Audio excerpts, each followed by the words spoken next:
Welcome to the Climate and Coordination RCast, where every week we'll be discussing topics related to all things climate change and RChain's role in the solution. We will be discussing technologies that can adapt and coordinate massive amounts of data like never before, forming social architectures that grow collective intelligence, sharing and evaluating data planetarily, all while maintaining personal privacy and personal data ownership. A new decentralized economy is forming as we move from the third industrial revolution, digitization, to the fourth, decarbonization. By building a co-op, built on a correct by construction, concurrent, scalable solution, RChain is structured to build out the new technology that will be required for a flourishing regenerative planet. Please join us on this journey.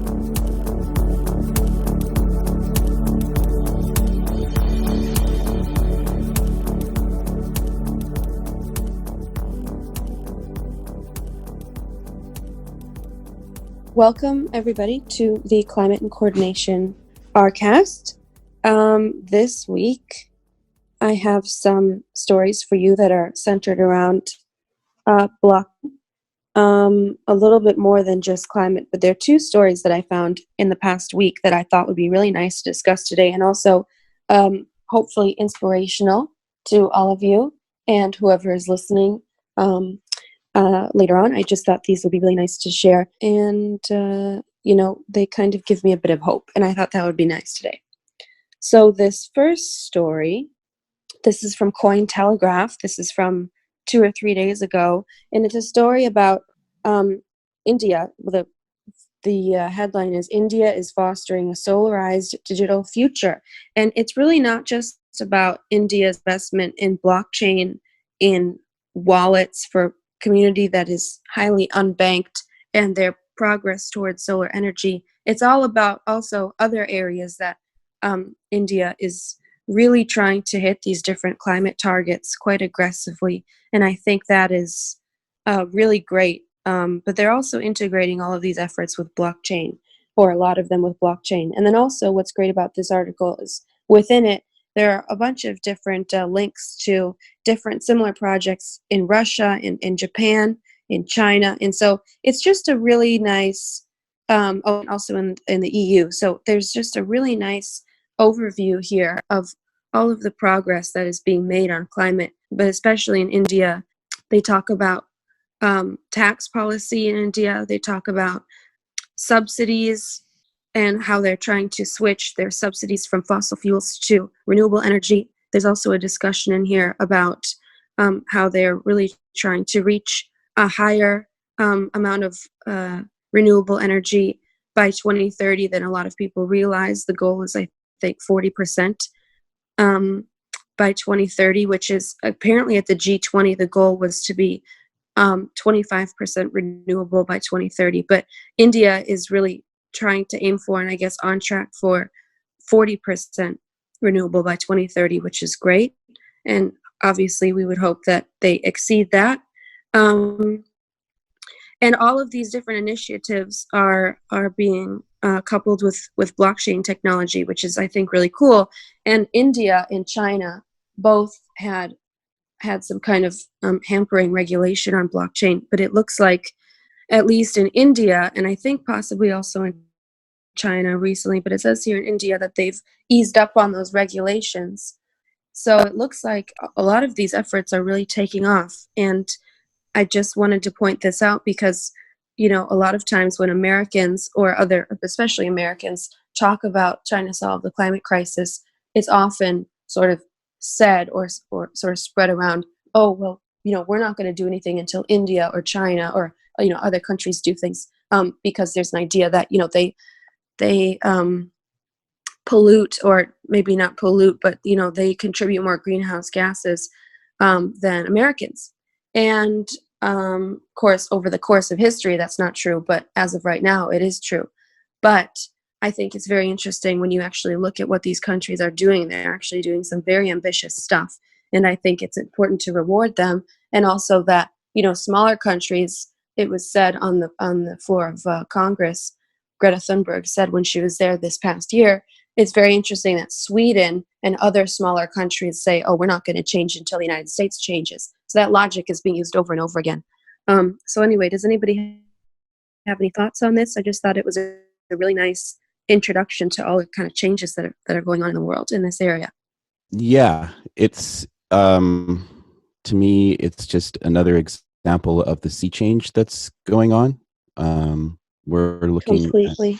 at, a complete sea change, which involves governments and private industry, and they're both kind of feeding each other in a feedback loop that's leading to a lot of drastic, quick action, or at least promises towards action. But what I've been noticing this week is the fact that there's, because of what we've been talking about the last few weeks, the fact that there's the biggest companies and finance companies and banks in the world that have literally stated that the oil era is over, and they're going to pour their money into decarbonization.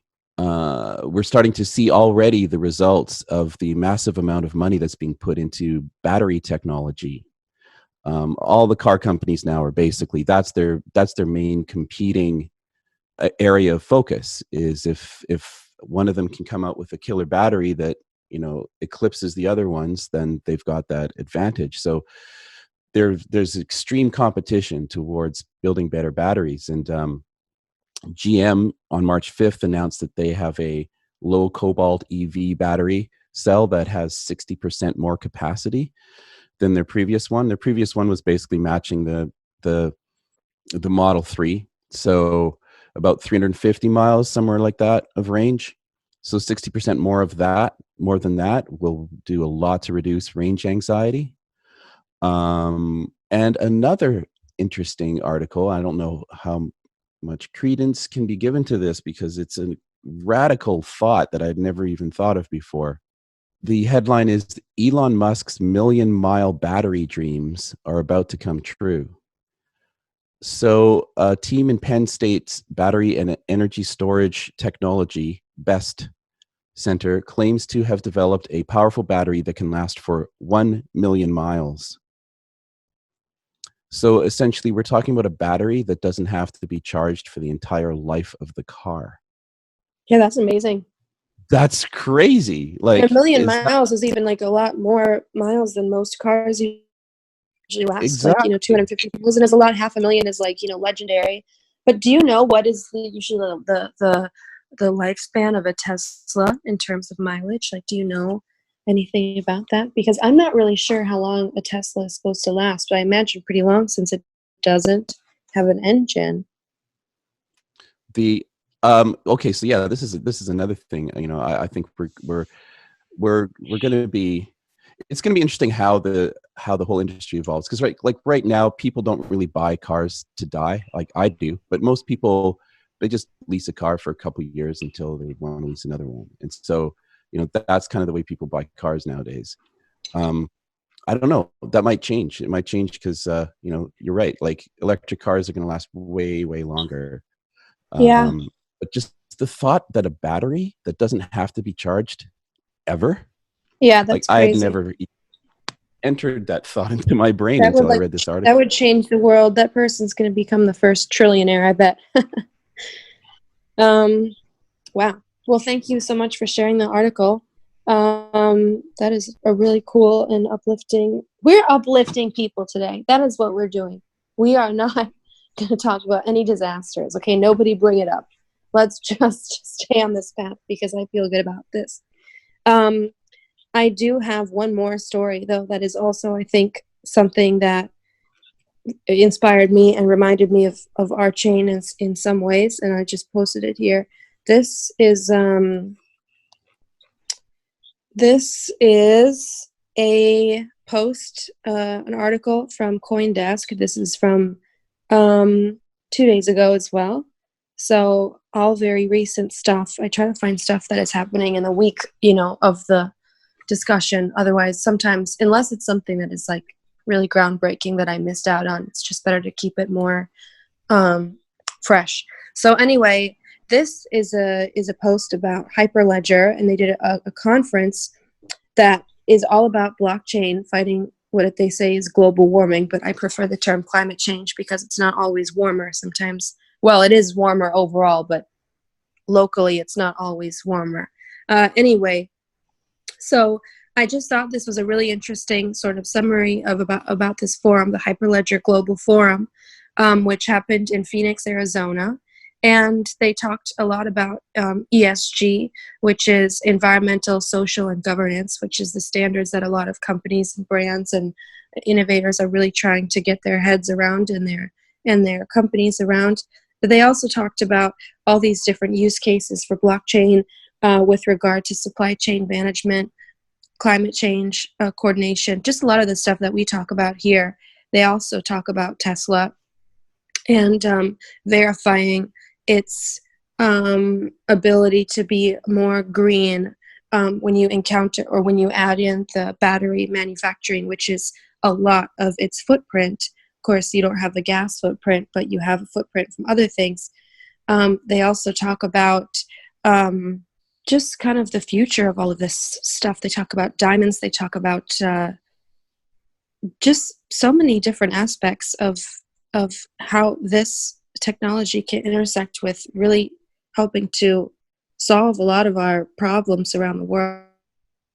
And I just thought the reason I brought it up is not to say, oh, well, Hyperledger, let's do that necessarily, because I'm sure some people have some thoughts about Hyperledger. That's kind of neither here nor there.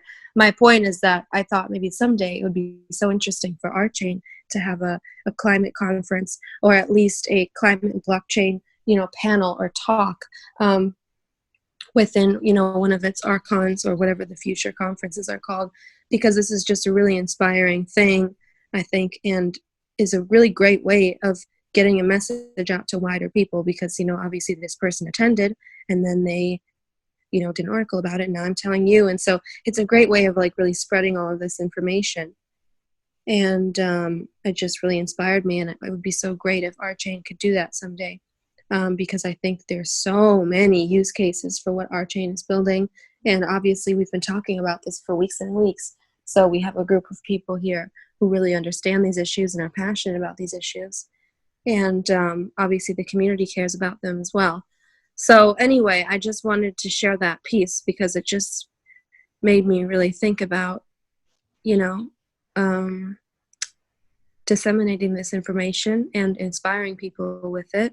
And I mean, who knows, when you talk to a group of really intelligent people, like the kind of people that attend these things and are thinking about the future and they're thinking big, who knows where the next great idea is going to come from? Like the guy, or maybe it's a woman, not sure, who invented the 1,000,000-mile or potential for a 1,000,000-mile battery. Who knows where they got that idea? You know what I mean? So I just think the more we can share these ideas, the better it's going to be for RChain, for the world, and for everybody. So that is my second story of the day. If anybody has any thoughts on that, it just made me happy. Thank you, Nora. That was great. No, I agree wholeheartedly. And this is also a part of the process that I think we need to undergo to begin to reach out between RChain and other communities. I think RChain has been sort of in the crypto communities long enough. It's time to start connecting to these other communities more actively. Both attending their conferences and inviting them to ours is a natural next step. Yeah, I completely agree. I mean, that's what every other sector is doing. You know what I mean? Like every company doesn't just want their own company. People want to share ideas. People want to make progress together. And it's just nice, to see people holding these types of summits. You know what I mean? And writing about this stuff. Because even just in the past year or so when we've done these calls, I've seen a huge uptick. Sometimes there's one or two pieces that I'd find that were relevant, but now there's so many more. I feel like there's over the past, especially 6 months, there's been a huge uptick in people writing about this stuff, starting companies that are related to this stuff, and also just reports on people doing talks and all the stuff with BlackRock and Chase and all these, it's all kind of I don't know, it's trickling. The water is trickling over the edge, and it's going to be a waterfall soon, I think. That's actually what Daryl was saying, like just right before you joined, Greg, I talked about this other story about India and them implementing solar power and other types of green energy, and they're also using blockchain for all of these efforts, and they're trying to exceed the goals for the G20 using blockchain. And Modi, whatever you want to say about Modi, good and bad, he's eased up the regulations on blockchain because he wants to create this like digital India project. And anyway, Daryl commented that he believes all of that is kind of part of a sea change, which is obviously coming. And so that's why I just had these happy stories this week, because I found them to be refreshing, because as Daryl and I both said, I think we've all had enough of the doom and gloom. Indeed. So, Steve Henley has joined us today. I wonder, Steve, if you have any thoughts on any of this stuff, because, I know that you work on at least one blockchain incentivized green energy project. Well, I like attending these sessions to kind of get the feel for what everyone's thinking about. And for myself, it's educational. So, I'm in the world of aerial transit and transit oriented development, and that's the future. But in order to get there, it's small baby steps, and progress is slow. So it's nice to read about and hear about these encouraging stories that are happening now. So eventually, the future of transit will arrive, but that's still a ways away. So, but discussions like these keep me motivated. Thank you. Of course, a mountain is climbed by single steps. I'm sure I messed that up. What is it? The highest mountain can be reached one step at a time. Indeed. But something like that. Mm-hmm. But yeah, no, I think thank you so much for saying that, Steve. And I think it's so important to keep each other motivated, because there can be difficulties, as we've all faced. And sometimes, it can really feel like nobody cares. Obviously, on social media, and, if you look around to the governments in the world, you don't always get the good news, you know what I mean? Like, everybody knows when something terrible happens, like an oil spill or, a fire or something. But I don't feel that the good news, the news about progress, is like really all that prevalent to the media. And so that's why I think it's important to share that people are trying to do ambitious things. And there's, like, I'll tell you another one. There's this 8-year-old climate activist from India named Lasipria something. I can't remember her last name, and I should know it. But she's an amazing girl. She's gotten to be quite famous, and she's only 8 years old. And she started this initiative in India. I'm not sure if it's passed yet, but it's an idea that nobody should be able to graduate from high school without planting a certain amount of trees. And it's not that many. I think, it's like some trees. But if every student in India planted a certain amount of trees, now I know Greg is going to say, oh, but the old forests, they store more carbon, and we all know that, and that's totally true. But anyway, like, these kids even have these great ideas, and people talk about the coronavirus as well. And the Obama administration handled Ebola quite well, but it wasn't really a story because it went well. So people don't really talk about that because it wasn't as big of a disaster. So I just like to look up these stories. I really enjoy looking them up, and because there's so many now, so many different companies that are trying so hard, and so many countries that are trying so hard. And so it's nice to know that there are people who are on the right side of history. So, Nora, I was just reading through the article, the Hyperledger conference one, and it's quite interesting. So the executive director, Brian Bellendorf, said the ideal scenario is combining positive social impact with positive financial implications for the different participants. He says a blockchain purely for social impact might be challenging to get enough critical mass. I agree with that. This will depend upon a regulatory environment and a trustworthy set of auditors, but also commercial motivation for companies to reduce their emissions, using the blockchain as a way to keep track of who is emitting and what is getting credit for cutting your emissions.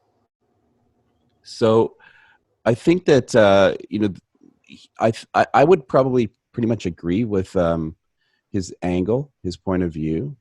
I think that the thing that to me is so encouraging about what's just happened in the last few weeks with the huge sea change in financial companies moving away from oil and towards the decarbonization industrial revolution is the fact that if change is going to happen, it has to, and it's going to happen rapidly. We have to employ the objectivist point of view forward. So those who act on their own self-interest because they want to make a lot of money, and maybe they don't care how the world's going to look in 30 years because they'll be dead. Those people have to pour money into this, and that's what's happened. To me, that's the most encouraging news right now. But what I'm really curious about is what would a best case scenario of how we use our data, what would it look like if we were successful? If we were able to actually create a global communication coordination system, what would that system really look like? How would people's privacy be protected when many times we need to share data, and even particular data about a particular person? How does that look? I'm curious to hear what people might think of that. I mean, there's a lot of fluffy talk, right? Like this whole article is full of fluffy talk, but there's no real nitty gritty. Well, yeah, I mean, I guess it's more of like an overview of sort of what's taking place, and I agree with you. There could be, a lot more details. And that is such a good question. It sounds like a Greg question because Greg always has great responses on this. But there was one thing that I wanted to add in that I learned from a blockchain conference that was happening on Silicon Beach in LA. It was like a woman-powered blockchain sort of conference type thing, and I was there. This was like last year at some point, and there was a woman there who had started an app, a blockchain sort of powered app, and there were a lot of different companies there. But one thing that I learned, apparently the research says that if you create an app, any kind of app, you're most likely to make money. The people make purchases in the app if you have some sort of social good behind the purchase. Apparently that makes it much more likely for people to make their first purchase within the app. And then once they've done it once, the likelihood of them doing it again goes up very, very high. So I know that the article said that a purely social good blockchain project might be tricky, and I think that's very, very, very true, which is why you have to do things like supply chain management and do other things that are economically incentivizing,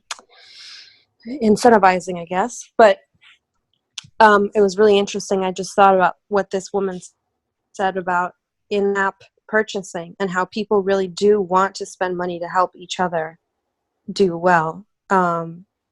And that was something I hadn't thought about for a long time. And I was surprised to hear that, because I thought maybe like upgrades would get the most traction, or like, more features, or just like things that really help you. But she said, no, social good, like donations, helping other people, like giving to a cause, that is the number one. So sorry, it's a little bit off topic, but it surprised me that the research pointed to that. Oh yeah, I mean, it's connected to the why. If you have the why, to start off with, then everything falls into place better. 100% agree. I guess what I was trying to say is like, I think that we don't have time to teach people about that in one angle, yet we have to teach people about that eventually. So like, how do we get to that place? And that, what you just said, Nora, is kind of one interesting little simple example of how that could work, where you kind of build these incentives from the beginning to kind of guide people towards the why. But they have to walk through the door on their own, with their own mind. You can't force someone to, get into a cause. But It is kind of guide like them. rehab, right? You can't make people change, but they Right. can change if they see a need themselves.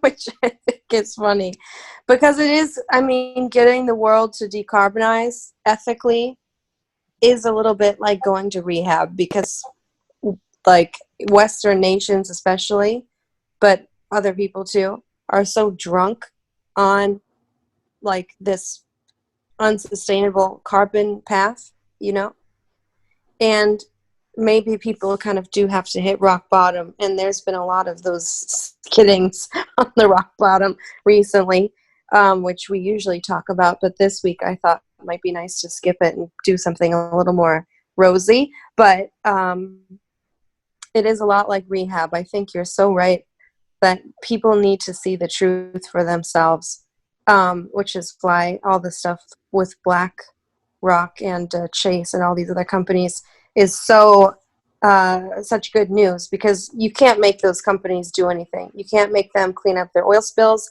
You can't make them what is the word, to divest in fossil fuel like you can't make them do anything they don't want to do. But when they do want to do it, then it's like things can really, really happen. And I think that is starting to occur. So we've really started doing these conversations, I think, at like exactly the right time. Yeah, I was thinking about the whole kind of timing thing as you were talking, and it does feel like there's a good timing thing happening right now. It's like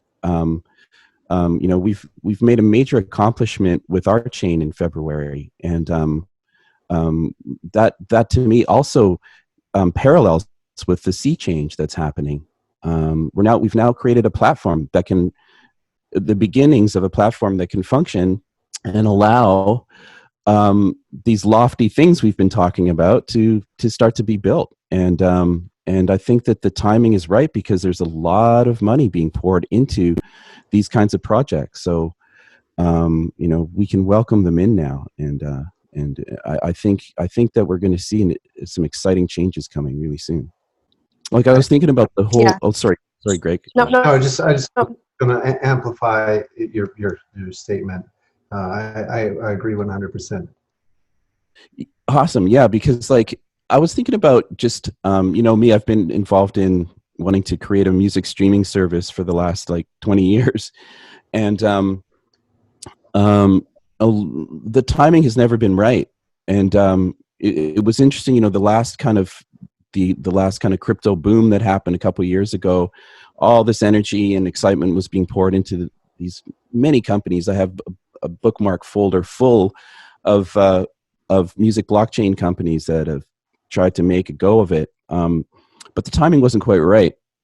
And you always know that with hindsight, right? But it feels like there's another cycle about to occur where there's going to be a lot more money being poured into this again. And hopefully we've learned from our mistakes, and we know how to build a music streaming service much better. We've had some good practice. And so, we learn from our failures, and we build something new that's more robust and strong and ready. And to me, it's just completely interwoven. The whole climate concept and what we've been talking about these last few months, and music, they're the same thing to me. So it's exciting.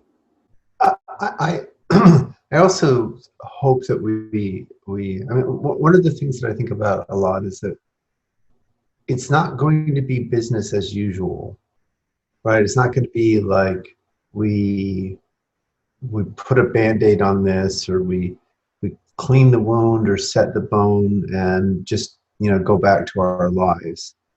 Um, it isn't like that. This is a fundamentally different kind of change. The change has to do with how we engage each other, both at a local level, as in this conversation, and at a much more global level. And this goes back to your points about the why. I hope that people recognize that. I get a sense that most people do understand that, right? They understand that the way we're conducting ourselves on planet Earth is not working. um, and that the change has to kind of come from inside as much as it comes from outside. I don't know. I don't know how to tie this thread nicely, but maybe you guys get the sense of what I'm talking about. I do like ultimately we do. It's what I think what we're up against is when we look at, like, say 10 years into the future, I think the world is going to look so different from right now. And the sea change that's happening now is going to affect everything. And I totally agree with you that that it's not about altering or slightly adjusting something. Like, it's a complete and radical departure from the way even our way of thinking about each other that has to occur. And what really excites me is when I see these glimmers from the very industries that literally brought this problem to us. JP Morgan was in the oil industry from the beginning, and accelerated this. So to hear JP Morgan the head of JP Morgan talk about externalities and talk about how that was a mistake to not include the damage that was done in the evaluation of the company blew my head off. To me, that really was a remarkable shift. And so I think these are little hints of what is about to come. And people like Jim Weitzcarver who are like collective intelligence pioneers. I feel so fortunate that people like that are part of this community, because we literally have to redefine how we're working together. Yeah, agreed. Yeah, the RChain community is. Oh, sorry. We've been so focused. Sorry, just one last thought. We've been so focused. No, go ahead. On building this with RChain, right? We've been so focused on building this, and now we've finally, it's been built enough so that we can kind of show people the working copy of it, and now it's time to think about, okay, now we get it. We have to get back into what we're going to do with this, and so I'm just super excited about that conversation coming back up again, and people kind of joining the community because they want to be building these things on our platform, and that's what's about to come, and I'm super thrilled. Yeah, I agree. And the first thing I was just going to say was that RChain is, obviously, the community is highly blessed with so many people who are experts in the things that they do, and so it's always the right time to tap into any community, that has a lot of expertise and a lot of experience and a lot of ambition. You know what I mean? And that's, I think, definitely a blessing that RChain has, among other things. And, but there are people in this community that have done a lot and know a lot. And I agree with you that that's a huge thing. Greg? We haven't heard much from you today. How are you feeling? Good, good. Yeah. I'm That's good. getting very excited about going to Dublin.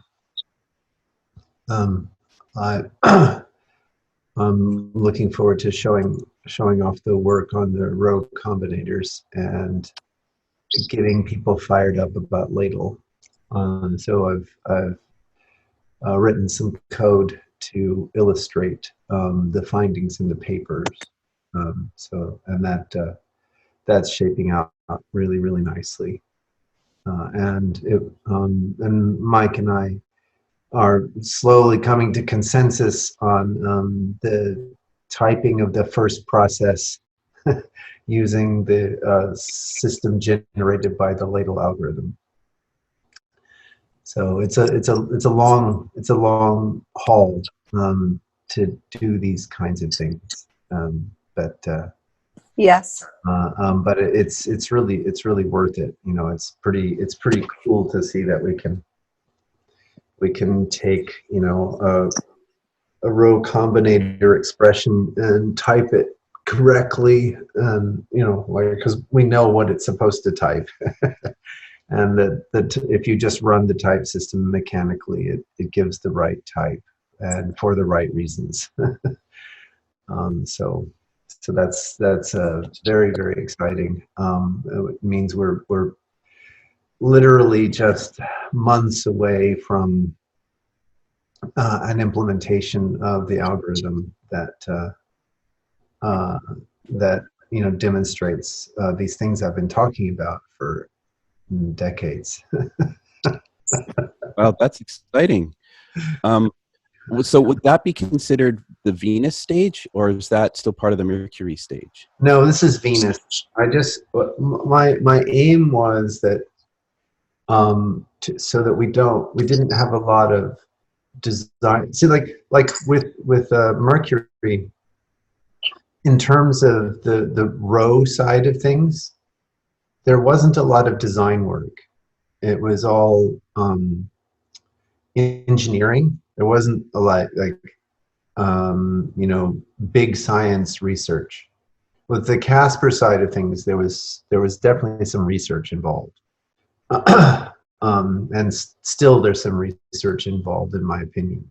But at least with the row part of it, it was pretty crystal clear. You know, this is the semantics. Here's the execution mechanism, and here's the language. And so I want. So even with all of those advantages, it still took us as long as it took to get things out the door. And you know, I want to compare, you know, what that's like to something like Ethereum, where everything was completely, you know, cut from cloth that we've been, you know, working with for decades and decades. So, you know, that gives you a sense of why the development timeline was what it was. So with Venus, I want to have a similar kind of thing where all of the researchy, you know, the really big science hard questions, they're done. And so then, you know, we hand that information in the form of a prototype over to the developers, who then, you know, roll up their sleeves and come up with, you know, implementation strategy that makes it efficient and effective and all of that sort of thing.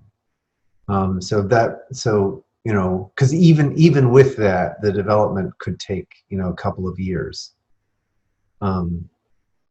Because there are lots of choices. There are, you know, platform choices in the sense of, you know, do we use K framework, or do we use Kiyama, or do we roll our own? All of those kinds of things are important engineering decisions, not researchy science decisions.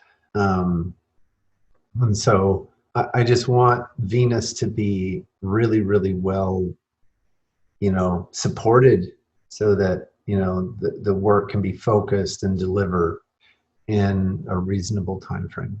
Does that make sense? Yes, that was helpful. And with the implementation of of Venus and the Ladle algorithm, do you see that the implementation has to be, say, if it takes 2 years, it'll be 2 years before uh, developers will be able to build on it and use it, or will it be iterative to where you'll be able to have some functionality and build on it at certain steps along the way? Everything I do is iterative. Okay, so we won't necessarily have to wait until the very end to be able to build on it. We'll be developers early on in certain phases will be able to have some progress with development on top of it. Apparently, Exactly, exactly. okay, very good. And I guess that speaks to the correct by construction methodology you refer to in the stand up, to where it's you do that iterative and verify that it's correct by construction before you move on to that next segment, as opposed to this waterfall to where you just do everything all at once and hope for the best. Yes, that's correct. That's exactly right. Yeah, yeah. Couldn't have said it better myself. Yeah, actually, let me. I'll show people what I'm talking about here. Just let me. Wanted to make one small change. Okay, can people see my screen? Yes. Yep. Okay, so you can do things like just evaluate expressions. Oops.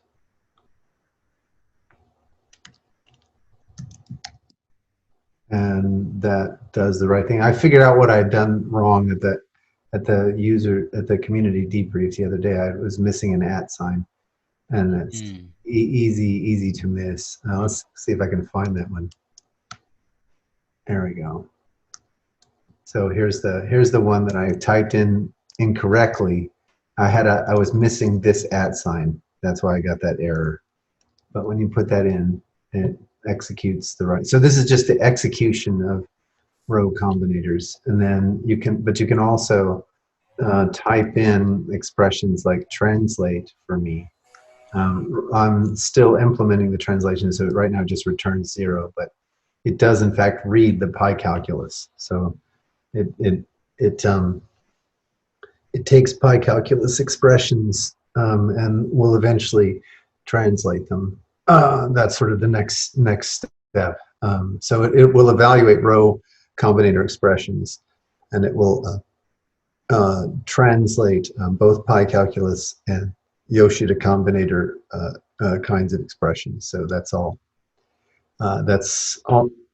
in the works. Should have that done by this weekend, and then people who might be skeptical can just try out all their questions for themselves. Well, that's great, Greg. I just love seeing progress, on technical fronts, just keep marching forward. It's just wonderful to see. Yeah, exactly. So I'm pleased. It's not the most robust code in the world, but it sort of gives people a sense of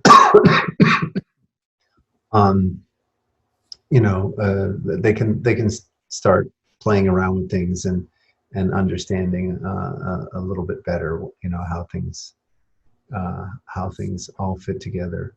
Go ahead.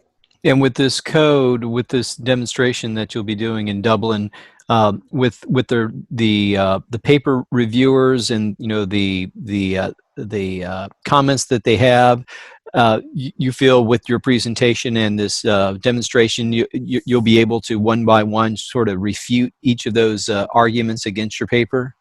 Yes. Yeah. I mean, let me give you an example. One reviewer said, the problem is really an interesting problem, but they don't motivate why to use reflection.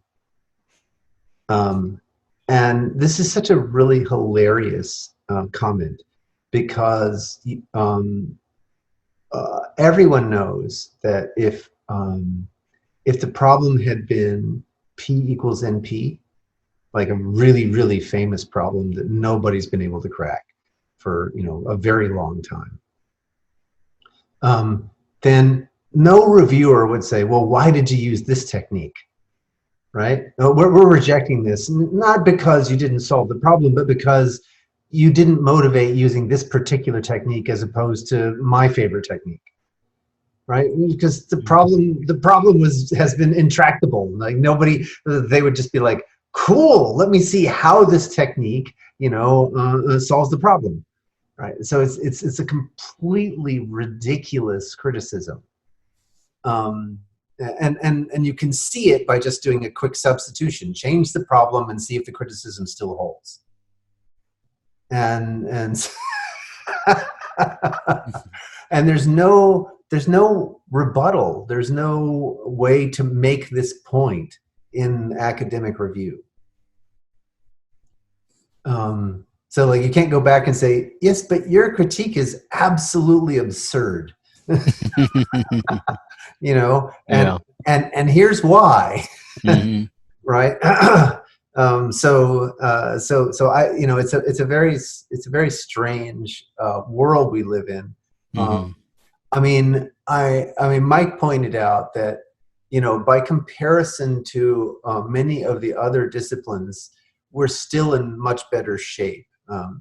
So for example, in psychology, and in other domains like that, the reproducibility crisis is now at 70%. So 70% of published results have not been able to be reproduced. Interesting. Yeah. So we're in a very, very strange time. I know Nora doesn't want to talk about disasters, but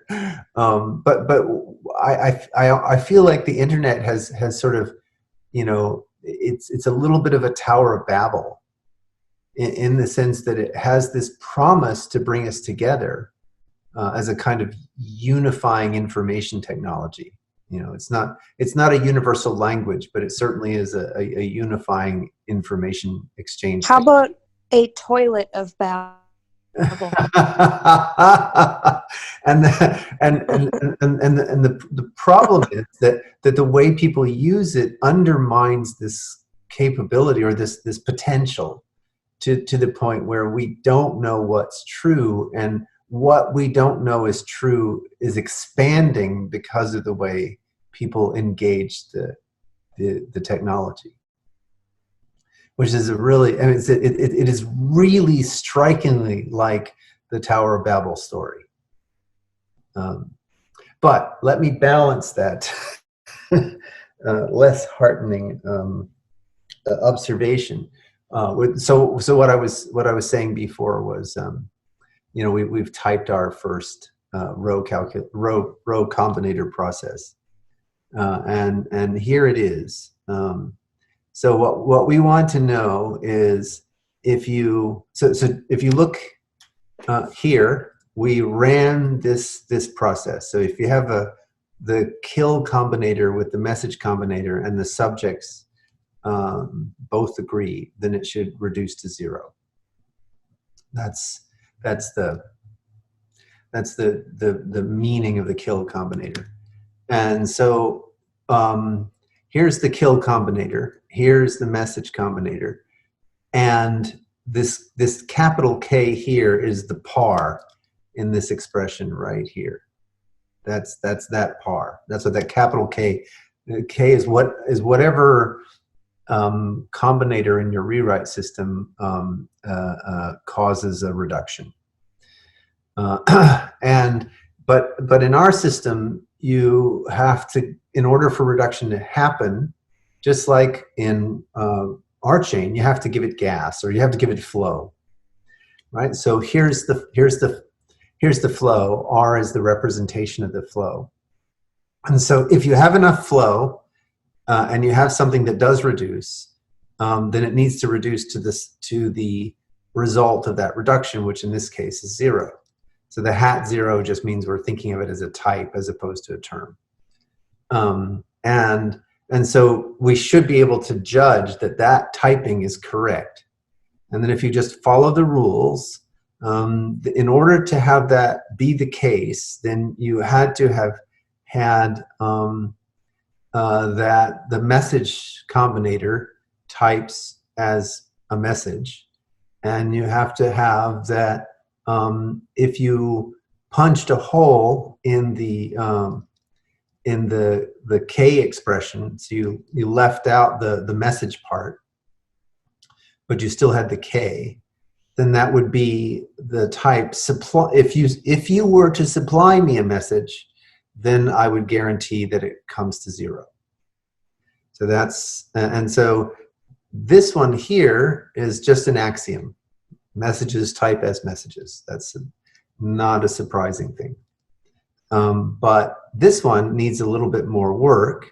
And that basically is that if you had that 0 were to type 0, and that depended upon the whole being a hat, being a message, then you could get this. Then you could get this one, and that turns out to be the rule that Mike and I have been arguing about for quite some time. But now we're in agreement. And finally, this is just an extra dependency from what we know to be true, that 0 types as 0. So if you got that, without any dependencies at all, 0 types as 0. Well, if you add an extra dependency, that doesn't have any impact. So that's called weakening. And so there's the rule. There it is, a completely mechanical typing judgment for the basic rewrite for the kill combinator. And you can run this for all of the combinators. You can run these typing judgments for all of them, and they work out to they work to give you the right typing judgments. So one of the things that's most exciting about this, and I'll shut up, is that our type system includes the notion of gas. So it already is set up for blockchains that work in this way, even though it was developed independent of the whole blockchain idea. So the whole Ladle thing I came up with and talked about in 2005 through 2007. And at that point, Bitcoin was just a gleam in Satoshi's eye, right? And certainly Ethereum had never been contemplated, and the notion of gas hadn't been contemplated. And yet, here it is. Sweet. Yeah. All right. Staff meeting for Yes, we do have to stop for a staff meeting, but this has been a great conversation. Thank you, Greg, so much for your extra presentation. That was awesome. And thank you to everybody who's contributed and listened to the Climate and Coordination RCast. If you'd like to subscribe, please do that on YouTube. If you'd like to become a member of RChain, you can do that at rchain.coop. And also, if you're a member of the community, or even if you're not a member of the community and you'd like to be a guest on this call, please just email climate@rchain.coop. And that's it. Great. Thank you, Nora. Thanks. Thanks, everybody. Thank you. Thank you, everybody. Yep. Have a great day, everyone. Indeed.